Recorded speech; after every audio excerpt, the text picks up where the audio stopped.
Greetings, warlocks, hunters, titans, and all the ships at sea.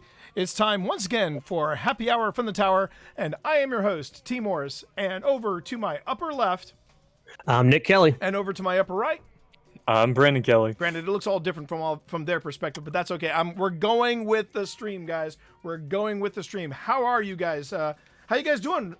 What did you think? Now that the last time we were on with the Big Marvinsky over at twitch.tv/the Big Marvinsky, we were talking about the season of Arrivals.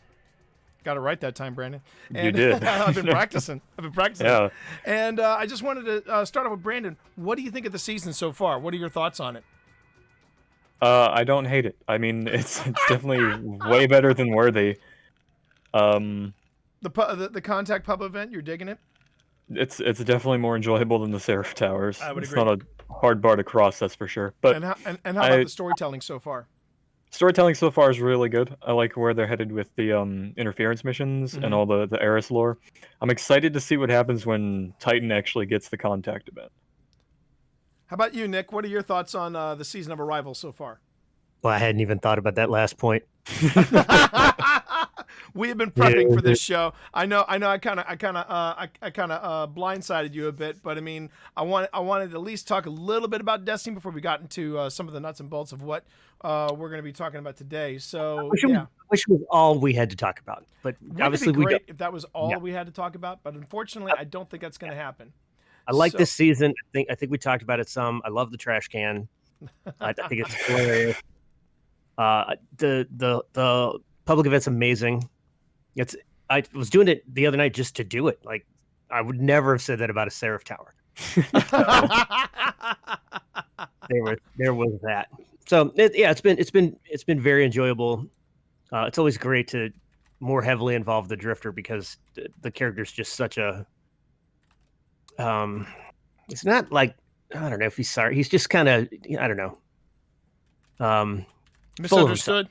Let's go full of himself. No, because you get misunderstood about a lot of characters in this game, but yeah. So and of course we got the big T, so we know we're not living in a chapter. We're like we know what is potentially coming in the next act, and now it's not what's happening, but it's rather how do we get there, and it's Right. a different kind of enjoyment. Yes. What about you? To echo Brandon, I could not be happier with the Contact event compared to the Seraph Tower. It is everything that I would want in a public event. It is frantic. It is crazy. You're multitasking, but you don't feel like you are trying. It doesn't feel as overwhelming as the Seraph Definitely. Tower. We're not reliant on some folks to get stuff done. That's the other nice big thing about it.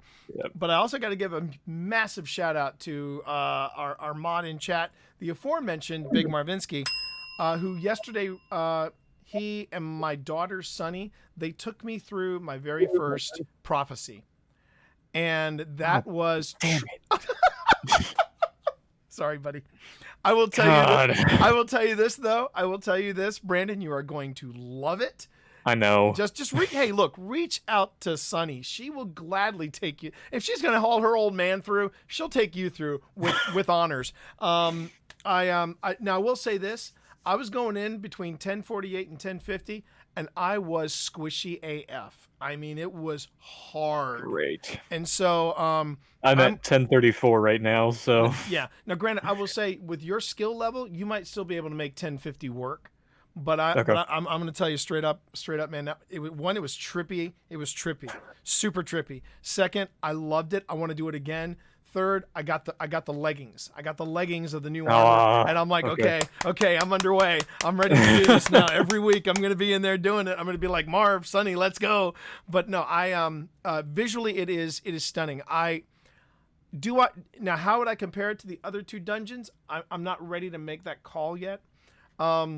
As much as I love the Pit of Heresy, I still think the Shattered Throne holds a soft spot in my heart. I freaking just love the Shattered Throne, and I love all the lore behind it and everything. the first one you did. Yeah, and the second one I've done. The second one I've done repeatedly. I'd like to do it more. But the but Prophecy, this is going to be a stretch, but just bear with me. Last night, also yesterday, my daughter decided that for our movie night, we were going to watch Brokeback Mountain. That's what she chose. That was her choice. She chose it. I am still processing Brokeback Mountain in the same way that I'm still processing Prophecy. I mean, there was a lot happening there. There was a lot happening there. We could not hit a farther end of the spectrum in terms of movie. Yeah, honestly. I know. But the thing is, it held that's the thing. I just felt the same way I felt, emotionally when watching Brokeback Mountain was the same way I felt physically going through Prophecy. I was exhausted. I think I took a nap. I mean, it was crazy pants, just crazy pants. But yeah, I wanted to touch base on Season of the Arrivals because it's now like roughly 2 weeks old now, and because the last time we recorded with Marv, the season had just started. Yep. But along with the Season of the Arrivals, we have had a tumultuous 2 weeks in the Destiny community, and that's what I want to talk about. I want to talk about basically everything that has hit the fan. I want to talk about what's been going on there, and I also want to talk about what we as Guardians can do to be better. Now, I want to preface this conversation first by saying I realize straight off the bat we are three white guys. Three white guys. Yeah. Let's just double down. Three white guys, extremely white, talking about. Although I've heard Brandon saying, and he can't throw the bass if he needs to. But we are three white guys talking about sexual harassment. And while I know that seems to be something akin to a bomb about to go off, where you say cut the blue wire and you look down, they're all red wires, or in our case white wires. The truth of the matter is that we are three white dudes talking about sexual harassment, but we are not doing victim blaming or victim shaming. We are definitely of the ally camp. And we are not only of the hashtag #MeToo camp, we're also the hashtag I Believe You camp. Nick, Brandon, did you want to add to that at all? And we're also flawed. And we're not, this is not a looking down at anyone, as I know this conversation is going to go that route. The ally camp is something that I'm fortunate to work somewhere that is very much in favor of that.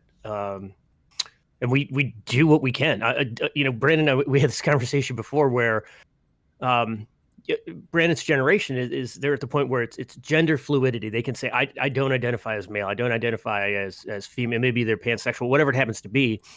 And I told him, I would love to disconnect from what the stereotype is of middle-aged white guys. That's who I am, but I don't get to suddenly identify as something else because the actions of people, humans in our gender, race, age bracket is there's a subset of them that, and at times who are the vocal minority, who just as soon as you read a headline that says, man does blah blah blah, you go, that's a white dude. Like you just know it. Like, you just know that's because it's stupid, right? And that's you're gonna kind of get where our headspace is, and and we want to not only the I Believe You camp, but I support you camp. Yeah, and Brandon, what about you? Definitely, my generation is a lot more fluid with this topic. A lot more open about it too, I would say. Definitely. I mean, I've been harassed a long time ago in the beginning of middle school. It was different, and it wasn't the way that we're going to talk about today, but I have personal experience with it, and everyone's got different viewpoints on it. I was 4 states away and knew everything that was going on, and you could ask the people I was with how hyper pissed I got in seconds. I couldn't do anything. And that's a frustration that I think you're going to hear, or you've already heard or read, depending on how much you touch on this topic. I do think this is the disclaimer. If you're in chat or if you're listening to this is not the normal happy hour conversation. No, it is not. So just just know that is coming. And a trigger warning for harassment as well. Thank you. Trigger warning for harassment. Trigger warning for basically being on both sides of it. I think that would be something else that we may be touching on. So if you're not familiar with it, I just dropped a link in chat. Written by Paul Tassi. The headline is Destiny 2's women creators lead a new Me Too moment, exposing gaming community abuse. And I think the reason why we're seeing such an impact about this with not just Destiny but Bungie on a whole is it started started 2 weeks ago with a friend of this stream. I consider her a friend. I consider her a friend as well. I can honestly say this particular streamer holds a distinction in that she is appearing now in all 3 of my Dummies books. She was interviewed initially for Twitch for Dummies. She shows up in Discord for Dummies, and now because she's now got a podcast, I'm like, well, I got to throw her into podcasting for Dummies. But this is She Snaps, and Snaps basically told a story about a streamer named Lano, who you may know as Say No to Rage, and he it basically came out after Snaps shared her story, which is it's a tough read, chat. It is a super tough read. I did read it, and the more I read, the angrier I got. And then came the apologies, which went from extremely orchestrated to a bit condescending to finally, well, here's what you have to understand, which prompted me to not only go on a 1-hour rant before I started playing The Last of Us Part 2, but I also went on ahead and decided, guys, let's do an open discussion about this. In a nutshell, what happened is that Lano was making inappropriate gestures towards women, and he was using his sphere of influence to kind of sidestep any allegations, as well as influence people into going on and saying, that wouldn't be so bad. It wouldn't be a bad thing if you said yes. And I know I'm kind of using a broad brush here, but let me go ahead and let me read real quick a little bit from this article. This is, again, Paul Tassi over at Forbes.com. It has been an eventful, horrifying couple of days as dozens of women, along with some men and non-binary individuals, have come forward to share dozens of stories about sexual harassment and abuse by dozens of notable men in the video game community, most of them streamers and content creators. There's been a clear pattern. A survivor posts a courageous revelation about past trauma, and the accused posts some sort of apology or denial, and in between is a very shocked and confused community. Some of these are brand new stories. Some have been secrets that were only shared with small groups due to those involved not feeling comfortable with coming forward. This is not the first men in the video game industry have faced this sort of mass reckoning, but it's important to recognize it's every time this happens. The stories here need to be heard. And he goes on, the spark that lit the fire this time were allegations made against popular Destiny streamers Say No to Rage, Lano. A number of women came forward to say they were uncomfortable with their interactions with him in the past, which ranged from unwanted touching to overly sexual DMs. Say No to Rage posted and deleted a short apology video on Twitter. That was the one I saw, which was highly orchestrated. Then a longer one on his YouTube channel. He was publicly chastised by Bungie and its community team, and it was revealed he had long been unwelcome at events due to inside knowledge of some of these past occurrences. He goes on to even say that that Paul Tassi was actually part of Say No to Rage's roundtable. So he was very close to this situation, and after reading this, after watching the apologies, after watching the fallout of all this, first off, I have to say, I think it is absolutely courageous AF that those who were affected by this came out and spoke out about it. It's also a bit aggravating because Say No to Rage has been pushing an agenda of family friendly. The whole idea of Say No to Rage, that it's it's a family friendly space. We don't rage here. We keep our cool. Everything's great. and this is going on behind the scenes. I'm going to try to not talk out of turn, but I just, the more I found out about his behavior pattern and his overall reactions, and then of course the non-apologies, the I'm sorry, but you have to understand kind of apologies, which really isn't an apology. It just made me angrier. So I want to go on ahead and pass this off to Nick. The more you found out about it, what were your thoughts, Nick? So I was right there with you. I was really getting kind of ticked off, and I know that Tassie's article is specific to the gaming community, specific to the Destiny community. When that light came on, those weren't the only cockroaches that went scurrying. Okay, so there were a lot of things that came to light in the comic book community, which has been male driven for decades. Yeah, around individuals there too, and it's the thing that makes this difficult is it's Pride Month, and we want to support all of our friends in that community. Yeah. We're in the middle of a huge Black Lives Matter wave of protests and awareness, and we want to be supportive there. And then this comes out in the middle of that, and you want to be supportive of that as well. And you don't want to be desensitized. You shouldn't wake up and go, okay, which cause am I supporting today? Yeah, and that's it's a lot to take in. It is a lot to take in. And I don't want to address the reactions yet, because there were a wide different range of reactions, and we, this as well as I do as a writer, language is important, and communication is important, and so is tone. And so I don't want to get to the reactions of the accused, but to your point, the actions of the victims it's tough. And for the people who go, well, why didn't you say something then? You need to read snaps right up. Yeah. Because there is a lot of the gnashing of teeth and the crying and that, like, how did I make this happen? Why, it's in abusive relationships, you definitely get that it's a pattern where, the victim is constantly told they're responsible for what's happening to them. And if it's not that relationship, if it's a one-off thing and this has never happened to someone before, then processing it can be a wildly emotional challenge.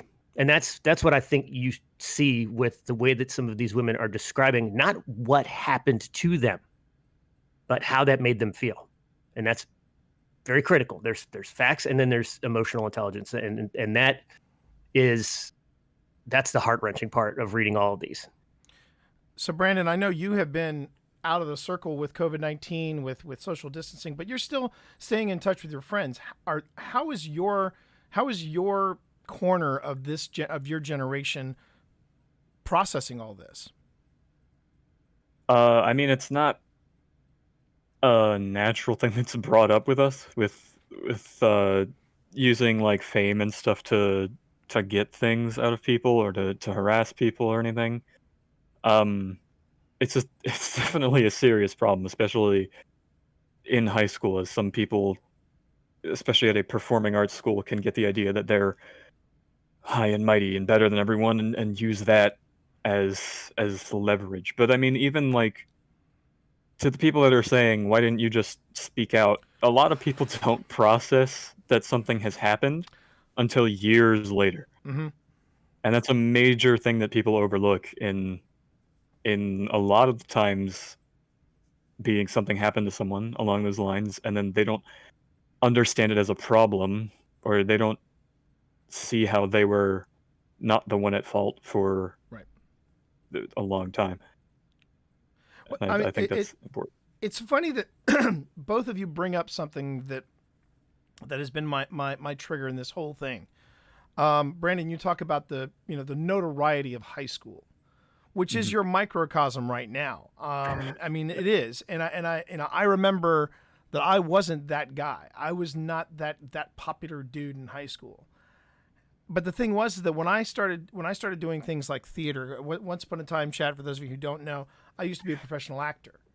And whether you were like on stage in regional theater, which I was, whether you are doing a Renaissance festival like I was, there is, or even if you're just doing community theater, there is this hierarchy of notoriety. You are putting yourself on the public stage for all to see, and and you're basically throwing yourself out there to total strangers.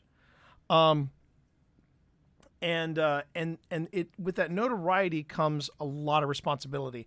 And when I started off as in college, and I started doing shows there, I kind of got a taste of it when I did this one play in particular that was like people literally lined up 2 hours ahead of opening of the box office opening just so they could get tickets. It was selling out that fast.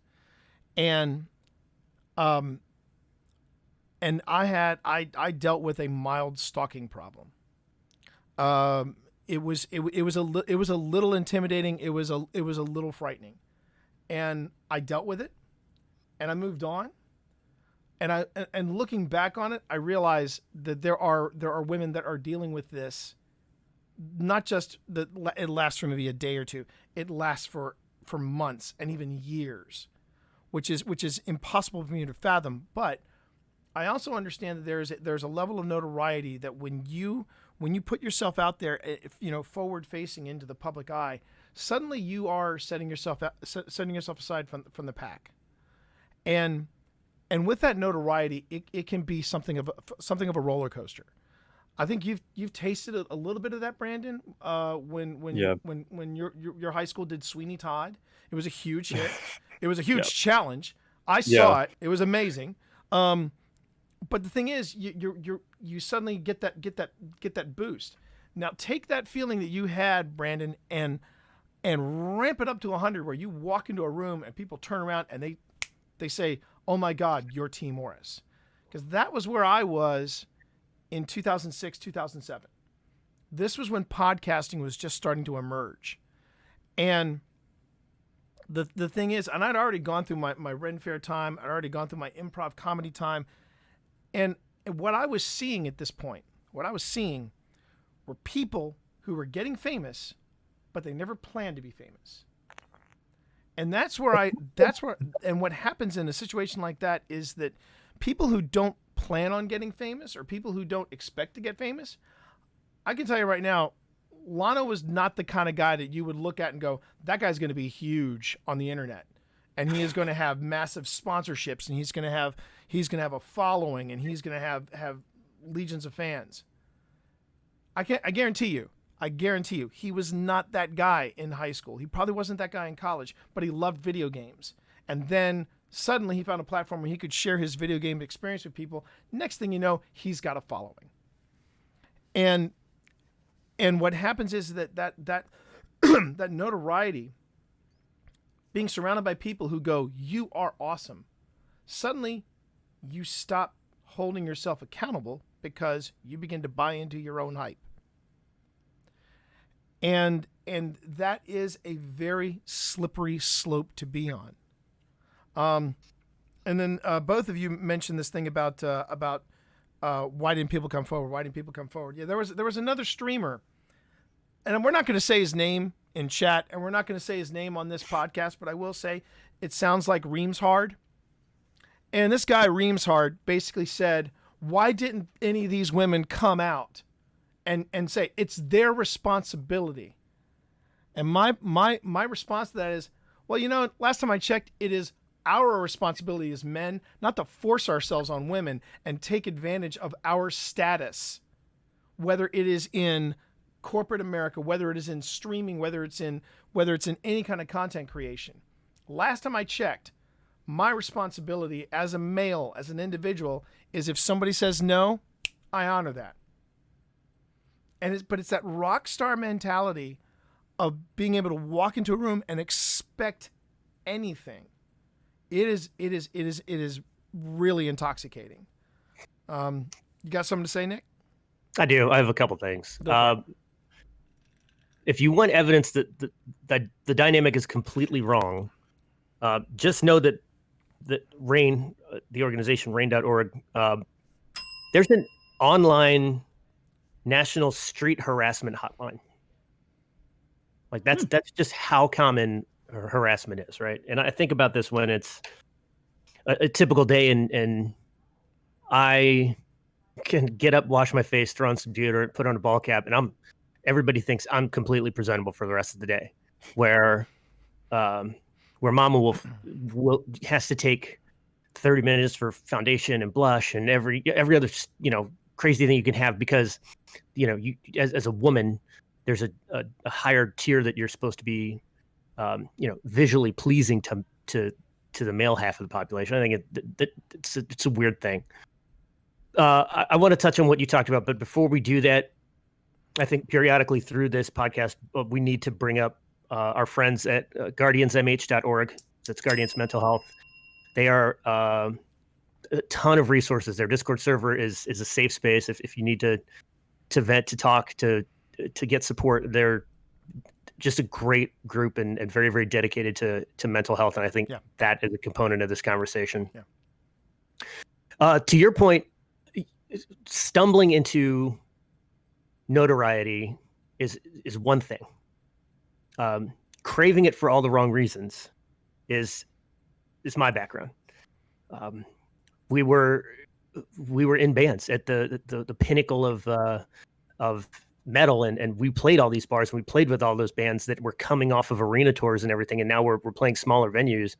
And totally did I abuse that notoriety and privilege, and I was that douchebag guy. I mean, I know I was for a long time, and it took, realistically, I think family life is really kind of what changed it. It sobers you up, doesn't it? It really does sober you up. There's I want to say it's either Jeff Foxworthy or it's Jeff Dunham who has a line about now all I can do is to run to the end of my chain and bark, right? You've been kind of domesticated. And not to make light of any of this, but I think it's a more stable and better place to be, 100%. But and I think we said this at the beginning, is T and I are not coming from a position of we've never done anything wrong. It's absolutely wrong. That's absolutely not. There were some after parties at the Maryland Renaissance Festival. I wish I could time travel myself and say, go home, T. Just go home. You're going to say something stupid tonight. And of course, past T would say, I'm not going to do anything dumb. I'm like, yes, you are. You become an instant a-hole. Just add alcohol, okay? Youth is wasted on the young, and it sounds like that, based on the scenarios. It sounds like that was, if older Lano could have gone back and maybe had that same conversation with him. So I don't know how far back, but again, but you see, here's that thing is that when I went through those periods, when I went through those periods of notoriety, and I guess maybe I was one of those people that just didn't buy into my own hype. Because I always my problem was I did 100%. Okay. Yep. See, I apparently surrounded myself consciously and unconsciously with people who called me on my shit. And I had enablers. I was like a college football recruit who goes in the first round of the football NFL draft and just surrounds himself by enablers and people who want to, continue to prop up that version of yourself. Right. And because a lot of them wanted to be the same thing. And I know that the one thing though that I consider myself lucky on is that while I always was very I was never, and I'll also say I was, even when I did have moments of fame, moments of notoriety, whether it's now or whether it's when podcasting was brand new, and I was being interviewed by newspapers and I was being interviewed by magazines and things of that nature. When nobody knew what it was, at the same time, I went through a phase where I was single. I was gonna live the rock star lifestyle, just kind of embrace it. But then I realized I was in a bad situation. I think this is also something that these streamers are not doing, and they need to take a moment, and especially if alcohol is involved. They need to take a moment and say, okay, how is this situation going to backfire? It's a real simple thing you got to ask yourself, but you just need to take a moment and ask yourself, how is this going to backfire? I wasn't doing that when I was at the Renaissance Fair, and I noticed that a lot of the freewheeling, roaming hands, if you will, started to creep into my real life backstage at other productions, and people started calling me on it. And at first I thought, well, why are they so uptight? And then I realized, wait a minute, this is okay at the Ren Fair. It's not okay here. And that's when I had to take a step back and go, all right, I need to remember, that's the Ren Fair. This is a professional theater company. I need to straighten myself up and straighten my act up. It was when I left the Renaissance Fair that I suddenly got 20/20 vision. And I got to look at that and I said, that was a bad situation I was in. I needed to get, and by putting myself away from that, by taking myself out of that equation, I know for a fact I felt like I improved. And then I started going to writing conferences as a professional. First couple of times, it was like a giant frat party. I won't lie. I was drinking a lot, and the good news was that I never blacked out, but I could tell there were times when I said, I need to get back to my room because I could barely walk a straight line. That is not something that I'm proud of, and I paid for it the following day when the hangover hit. That being said, when I became a dad, I started looking at the science fiction cons under a whole new light, and things were very different. I'll never forget this story. There was this complete stranger found out I was one of the guest authors. She was flirting with me hard, and I was enjoying it until a friend whispered in my ear, "You're talking to your daughter in 16 years." And my daughter hadn't even been born yet. And when he said that, I sobered up and I said, it's time for me to go back to my room. And I went back to my room and I went to bed, and that was the end of it. That was the end of it. And I started noticing that kind of pattern, that kind of behavior, that when you came to these events, especially if you're a published author, not even seeking representation or looking for a byline, but if you were a published author, you were one of the big names. And I saw some of those shenanigans, the shenanigans that Nick referred to, and these were people that I didn't know. But I knew by being in the same room as they were, I said, I have got to put some distance. And I did. I did say, you know what? I went to the con because some of these events were official con events. And I went to some of these con organizers and I said, you might want to rethink putting the con's name on these events because this does not reflect kindly on you. And I still remember the response one of the cons said, well, we kind of do things old school around here. Needless to say, I don't go back to that con anymore. I do not go back to that con anymore. I do not. Brandon, go ahead, because I want to comment also, but I don't want to. No, that was it. That's not okay. We had this when Courtney was out on this coast, and we were gonna do dinner, and she said, "Here's the deal. Like, they don't want the guests fraternizing with the attendees. I'll tell you about it later." And what it was that there was a guest of honor or a guest of whatever status at this con who was roofing teenagers essentially, and so that became okay. Then let's safest thing is distance. We'll talk to you online. Have a great day. There were a couple things that you brought up.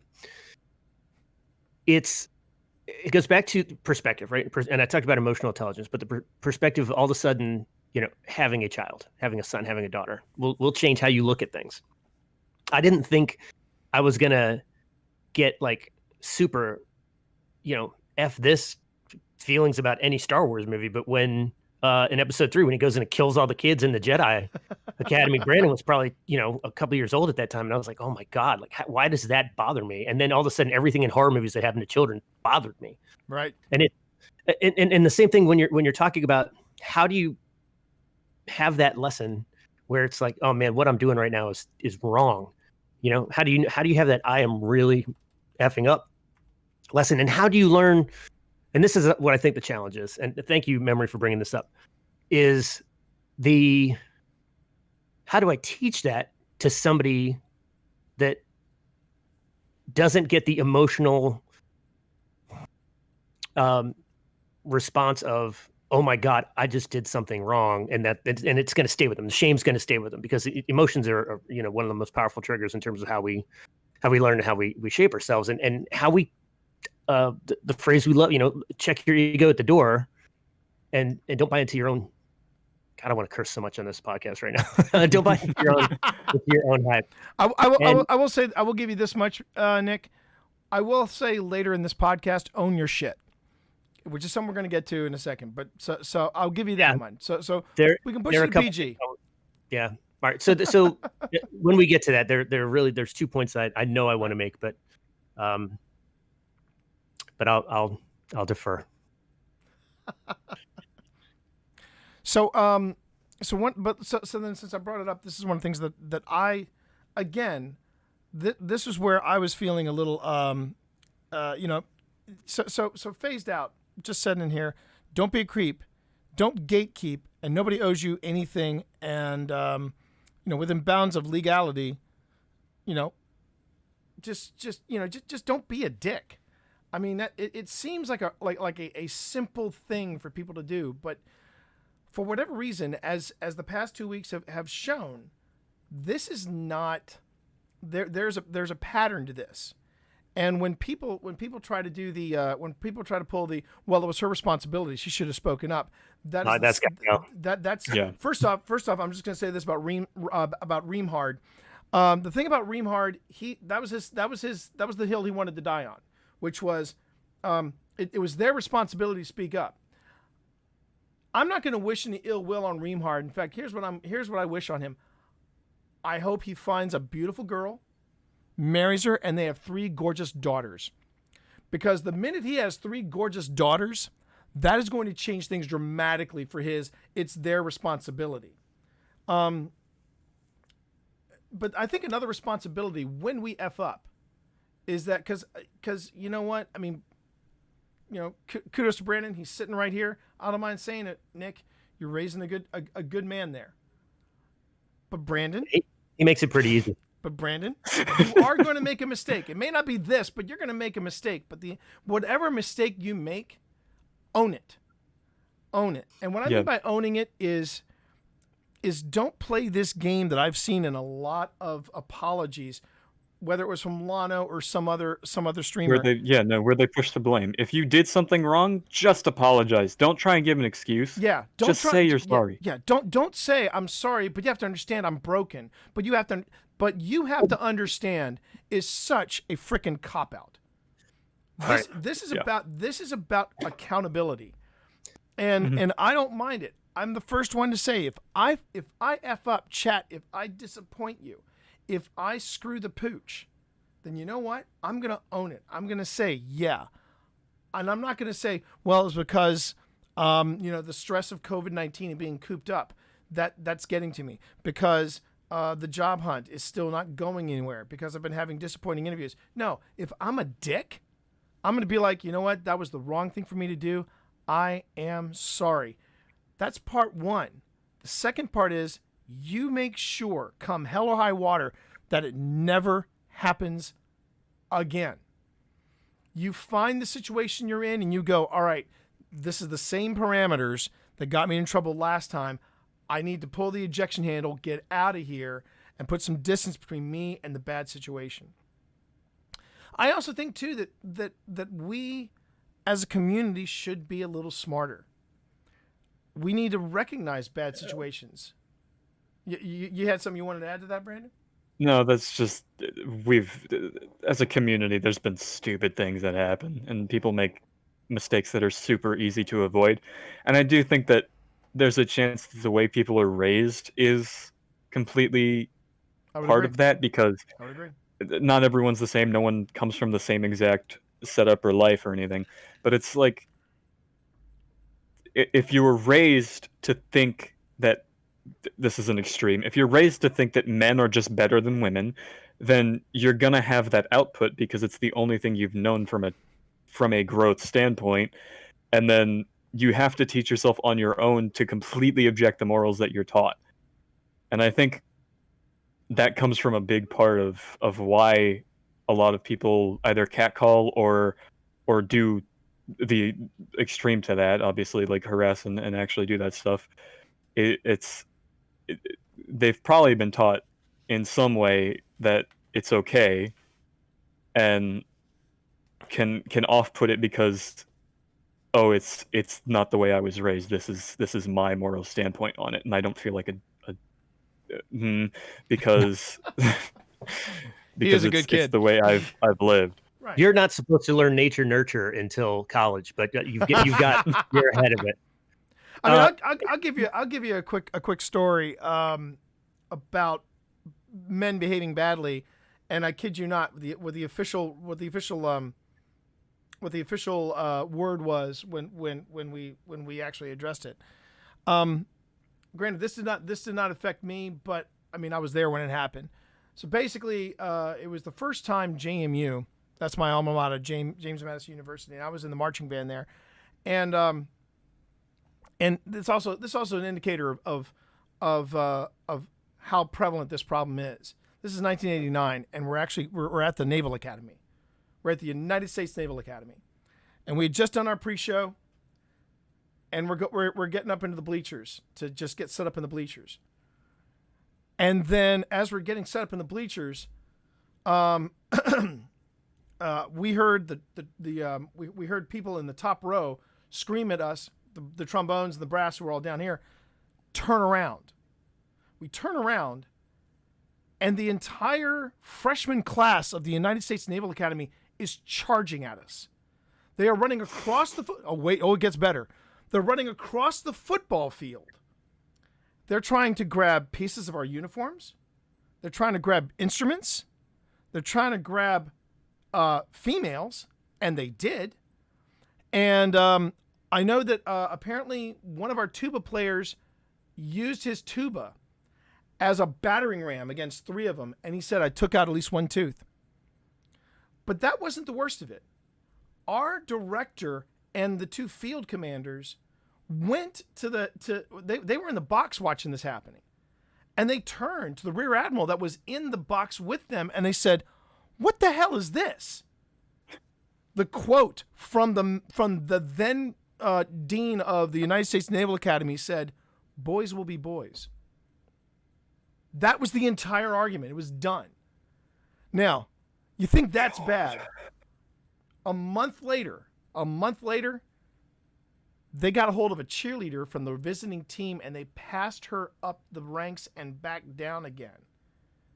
She took pictures of the bruises on her thighs and took them to court. They settled out of court. That's the United States Naval Academy. And I'm sorry, but you expect a little higher echelon of behavior considering how hard it is to get into the Naval Academy. But that was one of my lessons of owning your shit. And TD0013 in chat, how you doing, buddy? He did say T owns his shit when he F's up. And I do. Because if I don't own it, I don't learn from it. And if I don't learn from it, then I don't grow. And I think that's the thing that I'm seeing here, is that this isn't the first time this has happened. These are repeat offenses. And I think now in the age that we're in right now of Me Too, Black Lives Matter, Pride, I think that tolerance, that boys will be boys mentality, I'd like to think it's done. I'd like to think it's done. That's an unacceptable phrase. I can't do with that. Well, with your generation, boys will be anything. Here's the deal. When it comes to responsibility, there's a couple of things, right? And the first is I think we talked about this on Monday too. Freedom of speech is not freedom from accountability. It's the first or thing. responsibility. Right. And so it's the responsibility of the victims to the only thing they're responsible for is to be accurate. If they're going to say, what happened, it can't be factually inaccurate, because then that gives the abusers an out. It's the responsibility of the abusers to react in an appropriate way, which some of that is going to be to learn and to learn which behaviors are wrong, to learn how to break out of whatever you think is what's acceptable. And Brandon, to your point with the I may have been raised to think this is right. I may not have been taught that. I may have just observed that. So if that's the dynamic between my parents, then that's how I'm probably likely to grow up and treat my spouse. The other two things, and one pisses me off, and the other is a call to action. So some of the reactions that we saw from those who were accused range from stepping down from their professional position of whatever it was, resigning, deleting your Twitter account. That is a coward's move. Simply not saying anything is a coward's move. The thing about Lano's apology that really ticks me off, and it's just a couple of words in here, and it is, at this time I don't think it's appropriate to say any more than I already have. I'm focused on continuing the therapy that I began 2 years ago when I was first made aware of this. No, that's not factual. You knew about it the whole time. The thing to know about that apology too, that was a pull from the first apology that he deleted.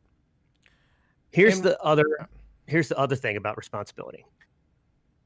It's, in order to have a bullying scenario, in order for there to be a bully, you have to have three things.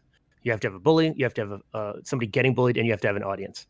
And we, reading these and watching these streamers and watching these YouTubers and all this other stuff, we're the audience. Yeah. And our responsibility is not to let this be the next wave of whatever, because something else dominates the 24-hour news cycle, and the toxicity of this community is no longer in the headlines because whatever else. If you search on Destiny 2, it's all these new things are coming out, or they're vaulting guns, or any of that other stuff. This can't go away until it's this bad again.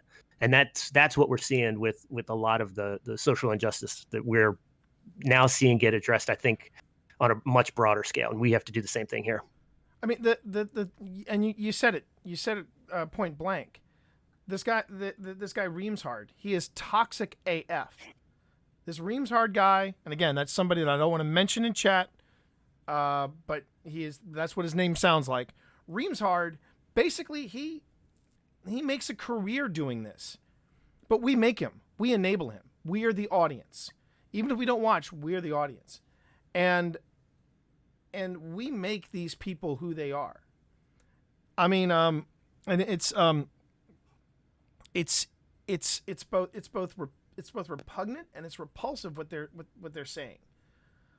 But the bottom line is, I really hope, because by saying it's their responsibility for Reamshard to say it's their responsibility to report when something happens, he has just painted a huge target on his back. Yeah. And an even bigger one than before. Yeah. And for him to do that now, it's him doubling down, saying, "Come at me, bro." And he's gonna assume. I think he is making a bold assumption that his peeps will be there to rally around him. But I even think it's kind of happening in political spheres.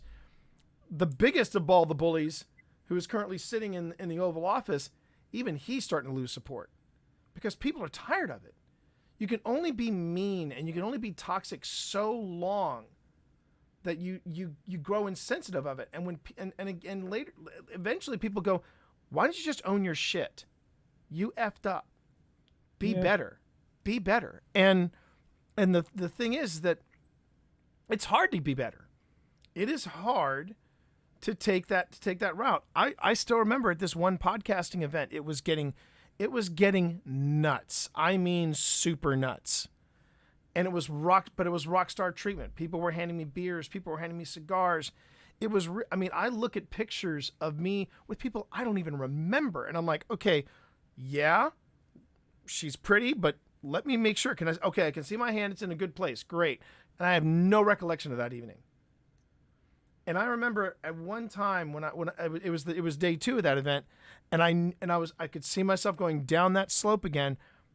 I called Pip, and this was when we were just buds, and I called her long distance. She was in New Zealand at the time, and I'm calling her on my cell phone, and I said, Pip, I need you to talk to me. And she said, why? And I said, because right now I have a long walk back to my hotel room. And I was telling her about this stuff, and she said, okay, let's talk.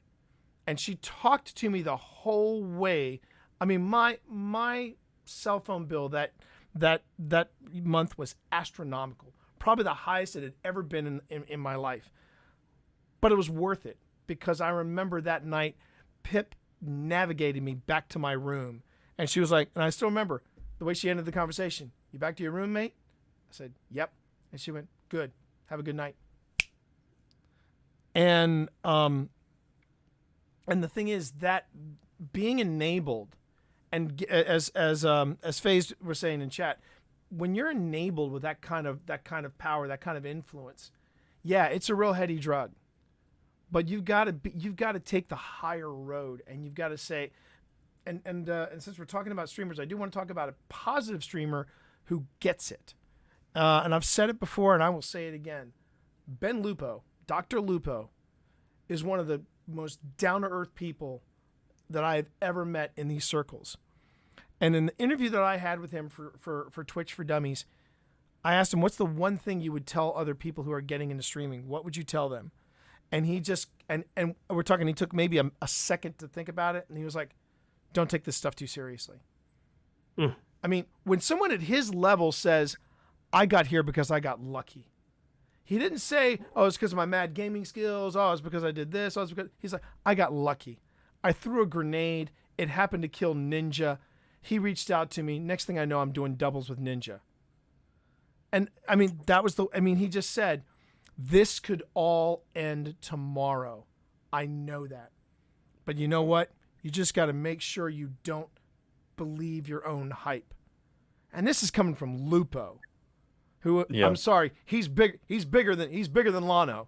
But with Lupo saying that, I'm like, that's food for thought for me. And I think the world of both Ben and Sam. They are a power couple in streaming. And they both said the same thing. They said, you just have to have perspective. And like Nick said earlier, yeah, it's a beautiful thing, the First Amendment. But I think what people forget about is, yeah, you have the right to say whatever you want in the good old US of A. That does not mean you can't, you do not deal with the fallout. You take accountability and you take responsibility for what you are saying and what you are, more importantly, doing. The other piece of that is that and I hope nobody interprets it this way, but that does not mean that I want anybody to not be successful or to not be famous or not have notoriety. No. Yeah, but the deal is, if you have that, that's a platform, and I would love to be able to have a broader platform to do things like speak on behalf of Equal Justice Initiative or Innocent Lives Foundation, or just use your platform in a way that's going to enact positive change and be inclusive, and that's really a perfect example of that. A perfect example of that. He's got a birthday today. Happy birthday, Markiplier. Markiplier and his reverse charity streams. That's somebody who gets it. He's like, at least he, he's got this huge platform. What does he do? He does reverse charities. He does that reverse charity stream, which was absolutely bonkers than when it happened to me. But you know what? He raised nearly $5,000 in one night for able gamers. And then you've got people like Steve Saylor, friend of the podcast, friend of the show, friend of the stream. Steve Saylor taking his love of video games and saying these need to be more accessible, and then having that one vulnerable moment and saying, you know what, I'm going to share this with the world. And now he has a platform for accessibility. I mean, is it? But I will say, is it harder? Is it harder to take the higher road? Hell yeah. The incline's a bitch. But you know what? The view's better from there. The view is better from the high road. So let's go back to action items. Let's start with you, Nick. What is our action item? What can we do to be better guardians? What can we do to be better people? Well, you told me I could curse, so here's the deal. Yeah, here you go. You got to call people on their bullshit. When we were, I was reading one of the other threads. It wasn't snaps, but it was another female victim who had been inappropriately treated. Thank you. That's a good word. Treated. Alano. And it was a very simple statement. It was basically like they were playing a poker game and he had his hand on her thigh like the whole time. And you read these comment section, and a lot of people are supportive and inclusive. I can't say inclusive enough. Supportive and inclusive. And then one guy comes on and goes, "Well, did you tell him to move his hand?" And you got to call that motherfucker out. Like that is you're gonna lose me real fast with that. That she shouldn't dress like that is the fucking all lives matter of this conversation. Mm-hmm. And we can take a couple different approaches with that, right? The best thing to do is you create distance between the victim and whoever's making that, who has that perspective, whether they believe it or not. Because if they're just doing it to get a rise out of people and being trolls, you call them on it. But in addition to just saying you're full of shit, you have to give that person, to Brandon's point, which he made very well earlier, a resource or the ability to learn why that's wrong. Now, it's up to them to take that opportunity to do so, but we can provide that. And I think that's when I talk about Guardians MH, and I said they're mental health resources out there, they're not just for people who have been abused. They're you have to shine that light on what you're doing is wrong, and learn why, and give them that opportunity. So I would say that's one. And then the second thing is, again, we just can't let this.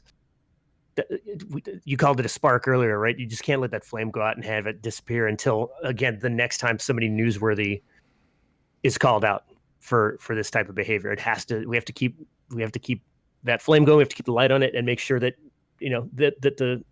that we all collectively as a community enforce the steps that are going to help with change. I will say this, for Bungie to directly take action on some of these things, I thought was, whether it's just a tweet or whether it's a, severing a relationship or whatever it happens to be, they're a staff of very progressive minded people. And I really do applaud, especially people like DMG who are, active in the community, for taking those steps instead of it being a, let's go start a workshop or a panel or a group to discuss what we're going to do about this. An internal investigation. That's always nothing ever happens. Right. Exactly. I mean, and on that point, I think I also applaud Bungie for taking the initiative, because it shouldn't have been Bungie that took action first. It should have been Twitch. And the fact that Twitch finally took action after Bungie took, basically dug in and said, the Crayon Eater stance is a bit much, though. Fair enough. But the... Do you know what's going on with that? The what? No, what? No. The Crayon Eater thing. One person got butthurt because they're on the spectrum and they've been called Crayon Eater before. Oh. And even though the term originated from like the military, where frontline men would commonly eat anything and they'd be called Crayon Eater because because they'd eat anything. Right. They got, one person made a statement on it and it blew up because Marines. Marines were the ones with Crayon Eater. Right. And then the statement blew up because the person got butthurt that it was offensive. And you see that, but and this is where one of the things that we need to be better is we have to, we do have to say, okay, when is the persecution going too far?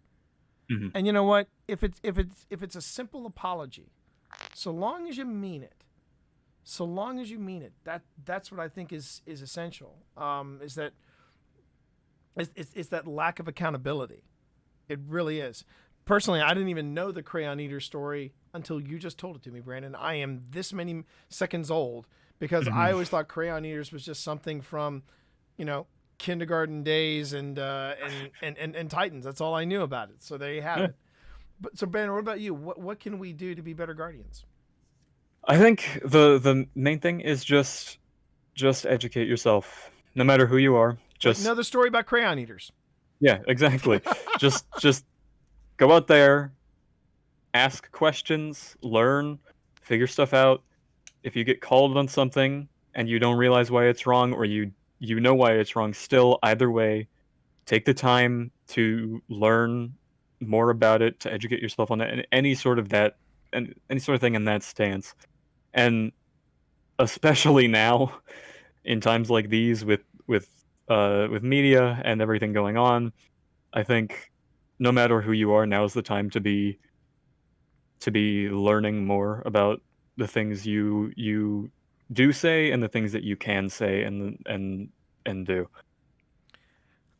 For myself, being a better guardian it goes back to being a good communicator. And I've always felt that not only is communication the ability to talk, but it's also the ability to listen. And there's a difference between listening to somebody and hearing somebody. We've been hearing people for a while. We now need to listen. We now need to listen and take to heart a lot of this stuff. And we need to be better communicators. Maybe one side is not right. Maybe the other side isn't wrong. Maybe we need to find somewhere where we need to have discussions and find that middle ground. There are situations, though, like I said, like this one, and that's in reference to the crayon eaters comment. But when we start talking about sexual harassment, there is no middle ground. There is no, well, what was she wearing? What was her mood? In Snaps' case, one of the things that ticked me off when someone said, "Why didn't you move his hand?" Snaps moved Lano physically back in his seat 3 separate times in her recollection of what happened that night. And I'm sorry, I was that guy that if somebody pushed me back once, I was like, okay, message received. I got it. But there are going to be those subjects where no, there is no middle ground. Stuff like with the crayon eaters, yeah, that's gonna be something that we need to have a broader discussion about, and we need to have a better understanding of, as Brandon mentioned. But as a community, when people start saying shit like, well, boys will be boys, or well, he was drunk. Okay, if he was drunk, then guess what? Maybe he shouldn't drink. Well, I get sexually active and I become more liberal when I'm stoned, then maybe you shouldn't smoke pot. If you can't handle it, then don't do it. Real simple math. And yeah. there's that type of stuff. There is no middle ground, but that comes from communication. We need to be not only better at communicating between each other. We've got to be better listeners. We should stop hearing people and actually listen to them. Yeah, I'm going back to it again. Own your shit. Nobody likes to be wrong. That is a big problem in our current society. Nobody wants to be wrong. But you know what? Everybody can't be right. And when you are trying to tell me that what you're doing is right when it is clearly wrong, or you're saying, well, I'm that way because of this, then I'm like, then why are you putting yourself into that situation to begin with? I'm a broken individual. Well, then guess what? Maybe you shouldn't date. Or maybe you should spend a little more time in therapy, but then work on that. If you know you're broken, fix yourself. And if you're giving an excuse, you're wrong. Right. Exactly. Right. Exactly. And one of the differences that you mentioned earlier, which was the people in your social circle. You surrounded yourself with people who would point it out to you to, hey, shut it down. Shut it down. And if you to your point about alcoholism, about drugs, about vaping, like any of those different things, if you have enough sense to say, when I do these things, it's the slippery slope, then either stop doing them, to your point, Steve, right? Or get a support system that's going to recognize that for you, get you the hell out of that situation. And make sure it's a support system that will call you on your shit. Right, and recognize if you've got a problem, if you live in that space where, as the saying is, one drink is too many and 20 is not enough, then you've got a problem, and you need to, make that a concern. The other thing is, aside from, any type of addiction, there's a concept of what we call the shared pool of meaning, right? So if I'm looking at, let's say, the front of a vehicle, and I could see there's headlights and there's a grill and there's a windshield. So, okay, so I know it's an automobile, but you're looking at it from the side and you recognize that it's a 4-door truck that has the capacity to carry things. We have different perspectives.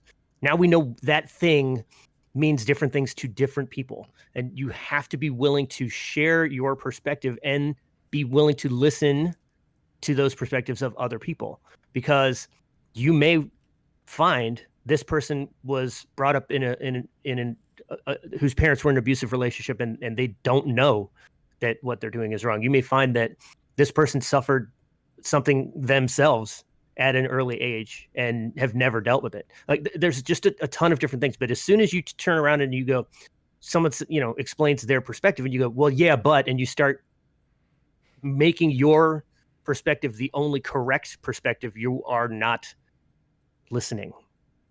And that's pay attention to that if you're doing that.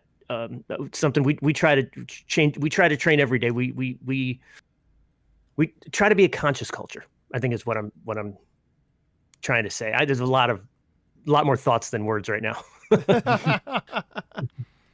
But yeah, but I do I think that we're now in the midst of a witch hunt? I've heard people using the term witch hunt, and I'm sitting there going, I don't think you're using, it's the Inigo Montoya. You keep using those words. I do not think it means what you think it means. I mean, there are going to be those who will take advantage of this, and there's nothing we can do. There are going to be people who are going to take advantage of this. They're going to try to rake people through the mud. That's going to happen, and that's one of the risks of coming forward. But the other thing is that when you start seeing patterns, it's no longer somebody just throwing out an accusation. If there are patterns, you need to listen. You need to look at those patterns. You need to pay attention to where these patterns lead.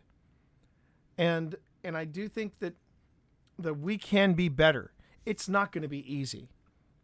I mean, anything worthwhile is never easy.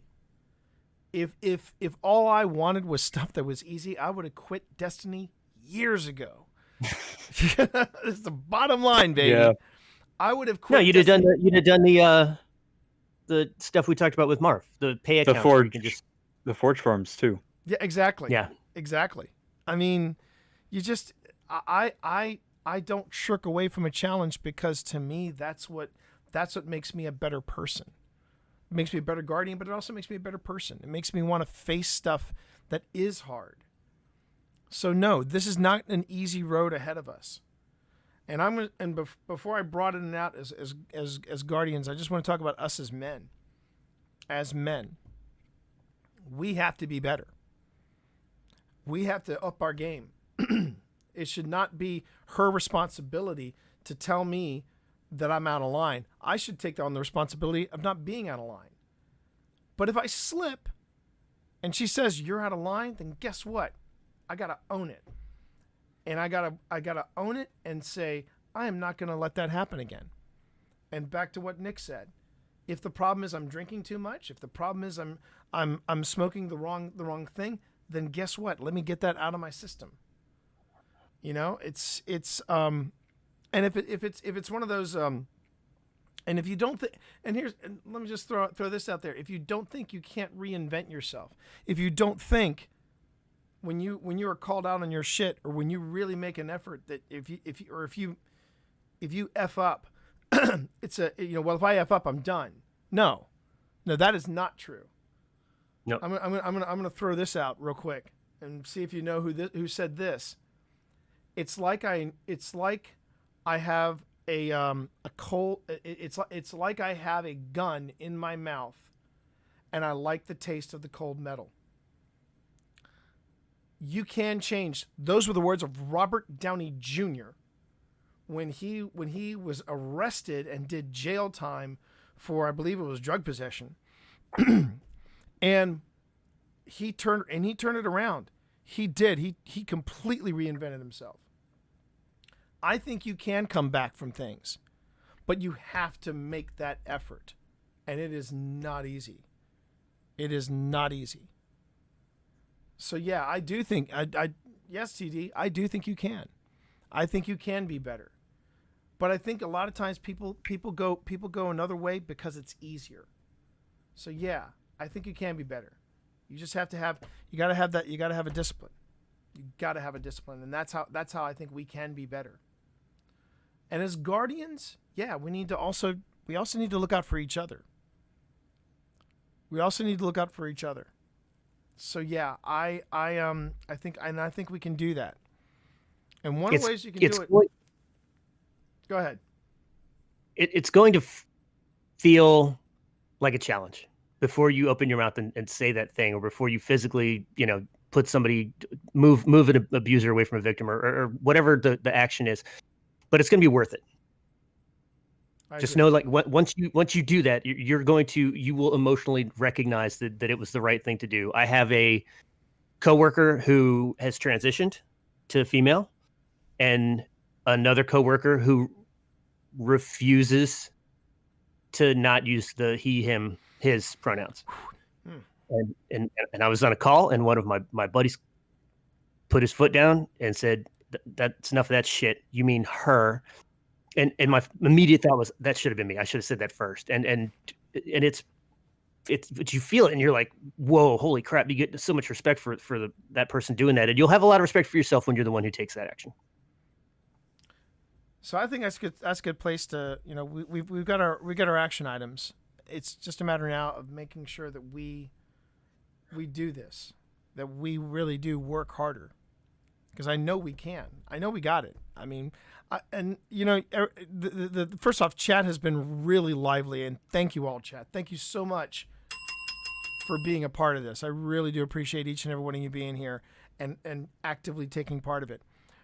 One thing I do want to add, though, is that I hear people saying things like, "Oh, this is a throwaway line. This is a throwaway excuse." Another throwaway excuse that I've heard a lot during this whole thing with everything coming out has been, well, people are shit. People are shit. I'm like, you know what? No, I'm not buying that either. And maybe I have a very Pollyanna look at things, but I believe we can all be better. It's just easier. It's just easier to adopt a shitty attitude. But we can be better, and we can do that. No, nobody's being annoying, son. Everybody has been fantastic in chat, and I really do appreciate it. And I know this has been a real heavy episode of Happy Hour from the Tower. Again, as Nick said earlier, this is not the average fare. Okay, usually we're just knuckleheads, just loving the game. But I did think we needed to have this talk. And this is Hour from the Tower. Yeah, exactly. This is not heavy a lot hour. of happiness going on. Yeah, heavy hour from the tower. Yeah. But hour from the tower. Yeah, power hour from the tower. But no, I appreciate everybody being here tonight. Nick, Brandon, thank you. If you want to continue this thread, if you want to talk some more about it, if you want to voice your own opinions, by all means, talk to us. 703-791-1701, podcast at happyhourfromthetower.com. Or you can come here to happyhourfromthetower.com, leave a comment in the show notes. You're more than welcome to do that. I would like to think we will never have this conversation again. We probably will. But I also think that by continuing the conversation and giving ourselves tangible action items at the end, that's going to help us be better. But I would say straight out of the box, if you were to ask, what can I do to be a better guardian? Listen and communicate. That is going to be key to making this happen. Okay, folks, we're going to go ahead and sign off. Remember, folks, Happy Hour from the Tower is protected by a non-commercial, no derivative, share alike, United States 3.0 license. And you can find out more about that license at creativecommons.org. On behalf of Nick, on behalf of Brandon, Eyes Up Guardian, time to give up the ghost. First round's on us. Be brave, Guardians. Be brave. All right. And that's our show, everybody. If I do know that Sun asked what was my thoughts on what were our thoughts on the whole thing with Dr. Disrespect. We avoided that because right now nobody knows. Nobody knows nothing. And don't honestly, care. There's no reason for me to dedicate any airtime to that guy. Right. I know nothing about him. I don't care. Right. You're right, TD. I gotta get off my damn duff and get those T-shirts made, don't I? Shit. And I will. And I will, buddy. I will. I need to get our swag off the ground. I've been busy with them dare books, so we got to figure out what to do with that. But you're right. I need to post the Joy episode of Wolfpack somewhere on your Discord server. I just don't know which one you want it under. Oh, go ahead. I would put it under. Let me see. Hold on a minute. I put that under Chit Chat. Put that under Chit Chat. 7,500 different channels. Oh, dude! Okay. If you think I got a lot of channels, you should see Snaps'. I kid you not. I did a count for the book. She has over 75 channels on her Discord server alone. 75. It's amazing. Yeah, you can put it under Chit Chat. And if not Chit Chat, yeah, that would be the best one to put it under. Chit Chat. Put it under Chit Chat. Sun said the server I'm a mod of has 125. So I'm vanilla compared to some of these folks. Yeah. Okay, TD, you got me there. And look at me. I'm owning my shit right now. I'm owning my shit. I did ride his ass about it, but then I started getting a little busy. So absolutely, he is right. I need to I need to look at the merch and just make it happen. Just boom, make it happen. But.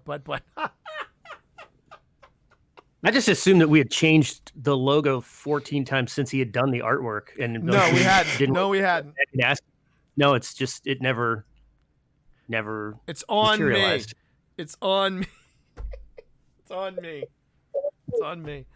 All right, gentlemen. Thank you very much for a fantastic show. And again, chat. Thank you all for a fantastic show. I know that we didn't do the break, and we didn't do any of that, but I mean, this was one of those shows where I feel like we just needed to get it out, and I think we're going to go ahead and wrap it up. Thank you. Are you doing a shared desk night? No. Shared desk is next week. We alternate. We did a shared desk last week. Happy hour this week. So Friday night, I was building a coffee table while we were watching you on the big. That's why we're watching you on the big TV. Maneater. And right. then Brandon came out, and all three of us were watching, and it was just hilarious. I don't know what it is about like the. It's a ridiculous game. It's a ridiculous game. Yeah, Brandon will give you some offline feedback on the audio, I believe, because he was mentioning some stuff to me. So if you want to ping his brain, okay, second generation audio guy. But keep in mind, Brandon, we're doing it very raw. No, I know. I know what the problem is. Oh, okay. Okay, cool. All right, perfect. And then you're not doing lore, right? You're not doing that. No, you're done for the night. Is what I'm asking. Yeah. We're done. We're done. Because I've got to spend some time with the DC Unemployment Commission tonight. That's where I'm going. Yeah, you can talk about that. Yeah. But I will say this: one of the things we are planning to do, and I thought you would get a kick out of this, and so would the community at large here with Destiny. I've extended an invitation on the shared desk for Lulu to come on, and we're going to spend an entire. That was a very Walken-esque shared desk that you just threw up there. Did I? Oh, didn't mean to do that, but almost there, Sunshine. But we're gonna go on ahead and we're going to try to get Lulu on the shared desk, and we're going to talk about video games as a storytelling medium. And she will be our subject matter expert on storytelling. And we're going to talk about the storytelling aspect of Maneater. Thank you, Thermal. The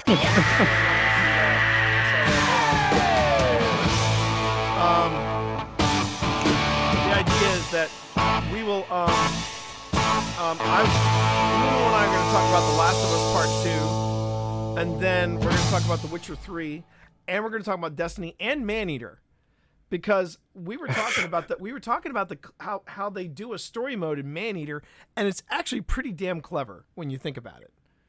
And so I'm just like, we're gonna talk about that. And yes, I'll be honest, Nick. Yes, we are going to talk about the Order 1886 and how it screwed the pooch.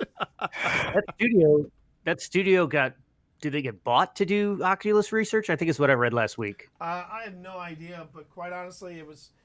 I still hold a grudge against them. It's like that's like the video game version of Penny Dreadful for me. So yeah, I hold a grudge against that stupid game. Watching that, I'm like, how did you not throw the controller across the room already? Because I would have done it 10 times. That was awful. That's just awful. I did talk to McMullen last week, so I'm going to try to get Morla to reach out. Sweet.